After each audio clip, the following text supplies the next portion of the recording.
Hello दोस्तों, कैसे हैं आप लोग। उम्मीद करती हूँ सब भले चंगे होंगे जी। तो एक बार फिर से बहुत बहुत स्वागत है आपका मेरे चैनल में।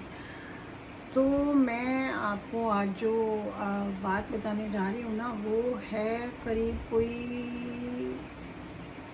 98 97 कम से कम भी नहीं तो 26-27 साल पुरानी बात है ये।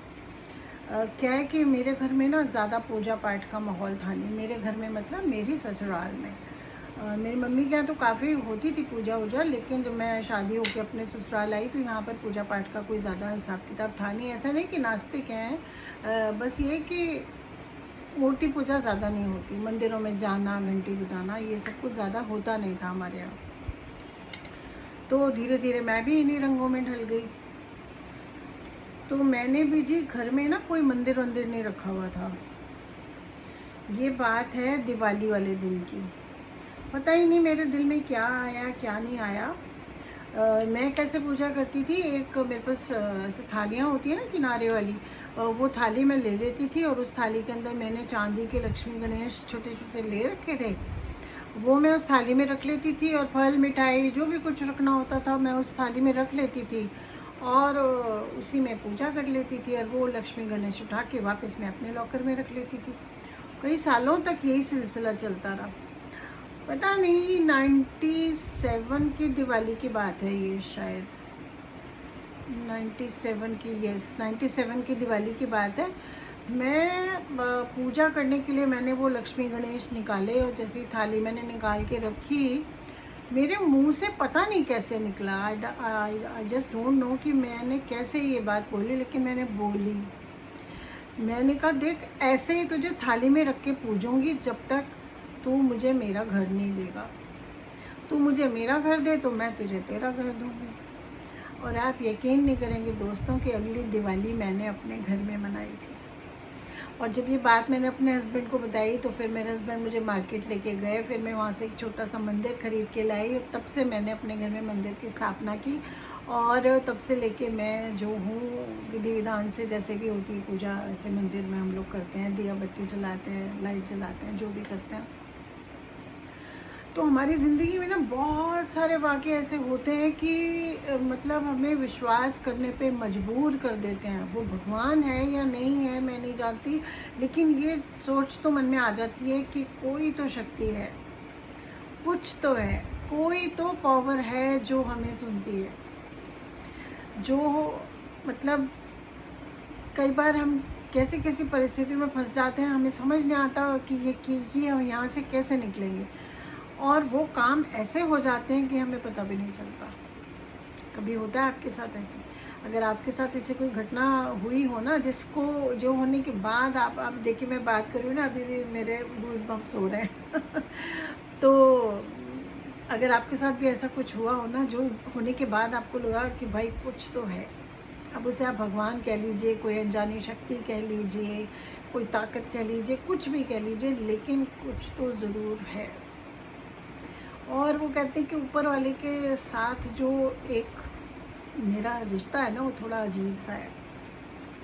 मैं उससे प्यार मोहब्बत पूजा पाठ प्रार्थना ऐसे कम करती हूँ। मैं तो लड़ लेती हूँ और जी भर के लड़ लेती हूँ, बहुत अच्छे से लड़ लेती हूँ। और एक ये भी कहते हैं कि जब कभी आप ऊपर वाले के सामने जाएं अपने मन की बात कहने और आपकी आंखों से अश्रुधारा बहने लगे बिना वजह, तो समझ लीजिए आप जो कहना चाहते हैं ना वहाँ तक पहुँच गया। और ऐसा मेरे साथ बहुत बार होता है कि मैं मंदिर गई हूँ और बस कुछ हुआ नहीं, मैंने कुछ नहीं बोला और मेरा ऐसे रोना निकलता है। और वो अपने आप समझ जाता है कि मुझे क्या चाहिए, मैं क्या चाहती हूँ। तो बहुत अजीब लगती हैं ये बातें कहने में, लेकिन जिसके साथ होता है ना उसे पता होता है कि भैया हाँ कुछ तो है।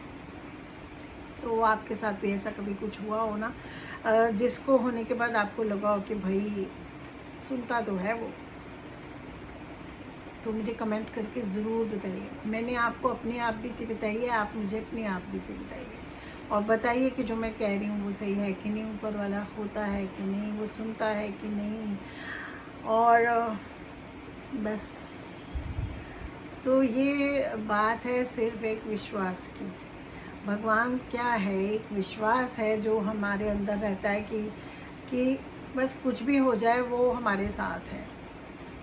और ये विश्वास ही है जो बहुत सारे काम हमारे ऐसे हो जाते हैं कि हमें पता भी नहीं चलता कि ये काम हमारा कैसे हुआ। हम इतना घबरा रहे थे, जैसे मैं बता रही हूँ आपको कि मैंने इस दिवाली पे कहा कि मेरा घर जब तक नहीं देगा मैं तुझे ऐसे ही थाली में रख के पूजूंगी, और अगली दिवाली मैंने अपने घर में मनाई थी। हमारा कहीं दूर दूर तक हमारा कोई प्लान नहीं था कि हम अपना मकान खरीदेंगे, क्योंकि मेरे हस्बैंड तो इस फेवर में ही नहीं थे। वो कहते थे कि अपना मकान खरीदना बेवकूफ़ी होती है, किराया दो और रहो, मन भर जाए तो दूसरी जगह चले जाओ, वहाँ अपना नई जगह में रहो, वो अच्छा रहता है। लेकिन मुझे हमेशा से अपने घर की चाह थी कि नहीं, अपना मकान होना चाहिए, अपना घर होना चाहिए। तो वो कहाँ से रास्ता बना, कहाँ से पैसे आए, क्या हुआ क्या नहीं हुआ, मतलब हर बार ये होता था कि थोड़े मतलब होते थे पैसे, लेकिन थोड़े बहुत कम पड़ जाते थे और हमारा काम बनने से रह जाता था। लेकिन एक ऐसी कोई चीज़, अब मैं वो सारी चीज़ें तो खोल के नहीं बताऊंगी, वो एक चीज़ ऐसा एक हमारे सामने आया, एक अपॉर्चुनिटी कह लीजिए उसे, कि वो हमारे सामने आई और बस वो जो कमी रह जाती थी ना थोड़ी सी, वो पूरी हो गई और हमारा मकान बन गया। तो ये रास्ता भी वही निकालता है। अगर कभी कभी होता है ना ऐसे कोई बहुत बुरा हो जाता है तो हम कहते हैं कि हमारे साथ उसने ऐसा क्यों किया, हमने क्या बुरा किया था, उसने हमारे साथ इतना बुरा क्यों किया। लेकिन वो जो भी करता है ना उसके पीछे कोई ना कोई कारण ऐसा होता है, कोई ना कोई अच्छाई छुपी होती है जो हमें उस समय समझ नहीं आती, लेकिन देर सवेर हमें ज़रूर समझ में आता है कि ये ऐसा क्यों हुआ। अगर हमारा इतना सा बुरा होता है ना तो उसने आगे हमारे लिए इतना अच्छा सोच के रखा हुआ होता है, शायद इसीलिए ऐसा होता है। तो जी, आज का मेरा ये ब्लॉग पसंद आया हो तो इसको लाइक ज़रूर कर दीजिएगा, और नए हैं मेरे चैनल पे तो सब्सक्राइब कर लीजिए। ऐसे ही बहुत अच्छी अच्छी बातें मैं आगे भी लेकर आऊँगी। तो अगली वीडियो तक के लिए रेखा सिंह का ढेर सारे प्यार के साथ बाय बाय। अपना ख्याल रखिए, खुश रहिए, स्वस्थ रहिए, मस्त रहिए। अगली वीडियो में फिर मिलूँगी। Bye bye.